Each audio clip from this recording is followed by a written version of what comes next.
Shri Swami Samarth. Welcome to mini blog. तर आजचा blog खूप छान असणार आहे, शेवटपर्यंत बघत राहा. तर बघा, इकडे सकाळची वेळ झालेली आहे आणि माझं सकाळची जी सुरुवात असते ती इथूनच असते. दारामध्ये सगळीकडं पाणी मारून घ्यायचं, ते सगळं पाणी काढून घ्यायचं, स्वच्छ करून घ्यायचं. त्यानंतर मस्त अशी दारामध्ये रांगोळी काढायची, तुळशीची पूजा करायची.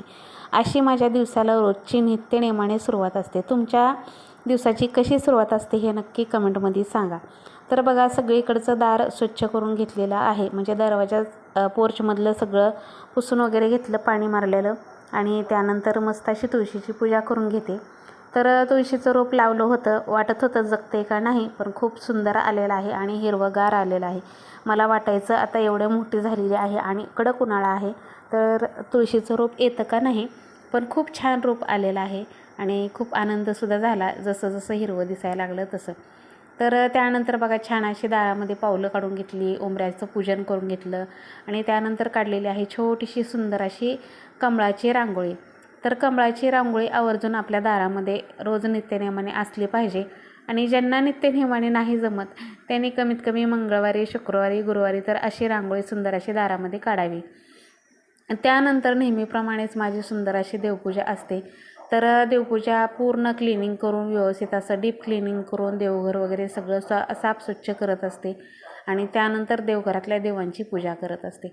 तर बघा, आपलं देवघर नेहमी साफ स्वच्छ आणि सुशोभित असलं पाहिजे. जिथं आपण राहतो ते घर कसं स्वच्छ ठेवतो तसंच देवाचं देवघरसुद्धा खूप स्वच्छ असलं पाहिजे.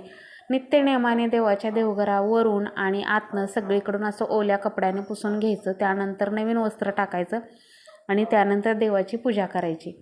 तर अशा पद्धतीनं छान असं माझं पायरीनुसार देवघर आहे. त्यानंतर पायरीनुसार देवाची मांडणीसुद्धा असते.